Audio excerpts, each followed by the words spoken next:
Second four marker of chapter number 8, motion. Write the uses of velocity time graph, velocity against time graph, velocity versus time graph. कुछ भी बोलो. Write the uses of velocity versus time graph. तो first graph velocity versus time, मतलब velocity आएगी y axis के ऊपर और time आएगा x एक्सिस के ऊपर, बराबर. तो ये मैंने ग्राफ ड्रॉ किया है, x axis and y axis. 1 2 3 ये सेकंड में लिया है, ये 10 20 30 भी ले सकते हो आप, वो मीटर पर सेकंड में लिया है, बराबर. तो ग्राफ का शेप है straight line parallel to x axis. Graph का शेप क्या है? Straight line parallel to x axis. इसका मतलब ये हुआ कि 1 सेकेंड के बाद आपने देखा तो गाड़ी मूव कर रही है 20 मीटर पर सेकेंड पे. 2 सेकेंड के बाद देखा तो गाड़ी मूव कर रही है 20 मीटर पर सेकेंड पे. 3 सेकेंड के बाद देखा आपने 20 मीटर पर सेकेंड, मतलब उसकी स्पीड चेंज ही नहीं हो रही है. मतलब हर सेकेंड के बाद वो 20 मीटर जाएगी आगे, है ना. 20 मीटर पर सेकेंड का मीनिंग क्या होता है? 1 सेकेंड में वो 20 मीटर जाएगी. It means what? The object is doing uniform motion. Same graph अगर डिस्टेंस वर्सेस टाइम में होता तो हम क्या लिखते? Object is stationary. लेकिन ये कौन सा ग्राफ है? Velocity versus time graph. इसका मतलब क्या हुआ? ऑब्जेक्ट की स्पीड चेंज ही नहीं हो रही है, नहीं वो बढ़ रही है नहीं वो डिक्रीज हो रही है. So the body is doing which type of motion? Uniform motion. The graph shows that velocity of the object remain same, so the object is doing uniform motion. अगर इसके अलावा जितने भी शेप है, इसके अलावा जितने भी शेप है ये वेलोसिटी वर्सेस टाइम में, सब में नॉन यूनिफॉर्म मोशन ही आएगी. सब में क्या आएगी? Non uniform motion. Now second graph 1 2 3 10 20 30 ऐसे लिया है मैंने. तो वेलोसिटी एंड टाइम, ये क्या दिख रहा है? 1 सेकेंड के बाद वेलोसिटी है 10 मीटर पर सेकेंड. 2 सेकेंड के बाद वेलोसिटी है 20 मीटर पर सेकेंड. 3 सेकेंड के बाद है 30 मीटर पर सेकेंड. मतलब the velocity of the body is increasing in the equal period of time gradually.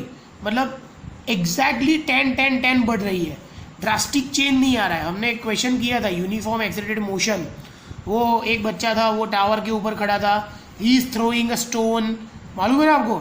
तो 1 सेकेंड में 9.8, 2 सेकेंड में 19.6, 3 सेकेंड में 29.4 ऐसा किया था कि if the velocity of the body increases gradually और यूनिफॉर्मली, यूनिफॉर्मली मतलब एक समान बढ़ रही है और टाइम में भी एग्जैक्टली 1 सेकेंड का इंक्रीज हो रहा है, then the body is doing uniform accelerated motion. तो ये ग्राफ किसका है? यूनिफॉर्म एक्सेलरेटेड मोशन का. The graph shows that velocity of the body increases with time, so the object is doing uniform accelerated motion. अब ये graph क्या दिखा रहा है? इसमें एग्जैक्टली बढ़ रहा है तो इसमें एग्जैक्टली डिक्रीज हो रहा है, तो रिटार्डेशन आएगा, है ना. अगर वेलोसिटी डिक्रीज हो रही है तो क्या आएगा? Retardation. The graph shows that velocity of the body decreasing uniformly with time, so the object is doing retarded motion और यूनिफॉर्मली रिटार्डेड मोशन, आप ऐसा भी लिख सकते हो. नाउ फोर्थ पॉइंट, इसमें क्या है? वेलोसिटी में ड्रास्टिक चेंज आ रहा है, मतलब कभी बढ़ रही है, कभी डिक्रीज हो रही है, कभी कांस्टेंट हो रही है, फिर बढ़ेगी, फिर डिक्रीज होगी, फिर अगेन बढ़ेगी, डिक्रीज होगी. मतलब समझ में नहीं आ रहा है क्या हो रहा है. तो एक्सेलरेशन तो प्रोड्यूस हो रहा है लेकिन वो कैसा होगा? यूनिफॉर्म नहीं होगा, non uniform. So here velocity of the body fluctuates is the better word. Fluctuates का स्पेलिंग आपको मालूम है? FLUCTUATES, fluctuates, FLUCTUATES. So body is doing motion with non-uniform acceleration. And fifth graph, slope find करना है. हमें आगे पढ़ा था कि यूनिफॉर्म मोशन के लिए ही स्लोप आएगा, लेकिन इधर देखो यूनिफॉर्म मोशन का शेप ऐसा है तो इसमें तो 2 पॉइंट आप सिलेक्ट नहीं कर सकते हैं, राइट. इसमें ये पॉइंट तो एक ही आएगा, इसमें तो 2 पॉइंट आएगा नहीं y2 माइनस y1 में. इसलिए हम ये स्ट्रेट लाइन वाले ग्राफ के लिए स्लोप फाइंड करेंगे. 1 2 3 10 20 30 हमें स्लोप फाइंड करना है. आपको मालूम है स्लोप का formula? What is the formula of slope? y2 minus y1 upon x2 minus x1. तो ये y2 है, ये y1 है, ये y3 हो जाएगा, है ना. y2 minus y1 upon x2 minus x1. 20 minus 10 upon 2 minus 1. 20 minus 10 upon 2 minus 1. तो ये जो 20 माइनस 10 है वो किस में है? मीटर पर सेकेंड में. और ये 2 माइनस 1 किस में है? सेकेंड में. तो ये मीटर पर सेकेंड में है और ये सेकेंड में है. इसमें सेकेंड कट नहीं होगा, सेकेंड नीचे आएगा तो स्क्वायर हो जाएगा. 20 माइनस 10 इज 10, 10 अपॉन 1 मीन्स 10. तो आंसर क्या आया 10 मीटर पर सेकेंड स्क्वायर। और आपको मालूम है मीटर पर सेकेंड स्क्वायर क्या होता है, एक्सेलरेशन। तो अगर कोई पूछे कि आप वेलोसिटी वर्सेस टाइम ग्राफ के ऊपर से एक्सेलरेशन फाइंड कर सकते हो, yes, by which way, by finding slope. तो from the slope of the graph we can find acceleration. और अगर ये graph distance versus time graph में होता तो हम क्या फाइंड कर सकते हैं, speed. Distance versus time graph का स्लोप फाइंड करो तो स्पीड मिलेगी। और अगर आप वेलोसिटी वर्सेस टाइम ग्राफ का स्लोप फाइंड करते हो तो आपको क्या मिलता है, acceleration. Now the last use is a very important use, इसलिए मैंने बाकी रखा है। देखो ये एक्स एक्स में मैंने टाइम लिया 1 2 3 4 सेकेंड, वाई पे लिया 10 20 30 40। देखो ऑब्जेक्ट की मोशन यहाँ से शुरू हो रही है 20 से, वो ऊपर ही जा रहा है, बराबर।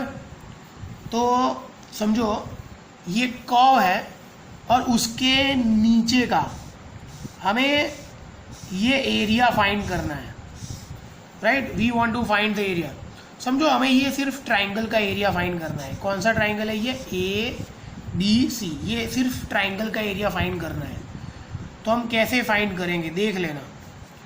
एरिया अंडर द कर्व, आपको ये सब जो लिखा है, ये ड्रॉ किया है, वो एग्जाम में दिखाना नहीं है, ये मैं समझाने के लिए आपको मतलब एक्सप्लेन करने के लिए लिख रहा हूँ।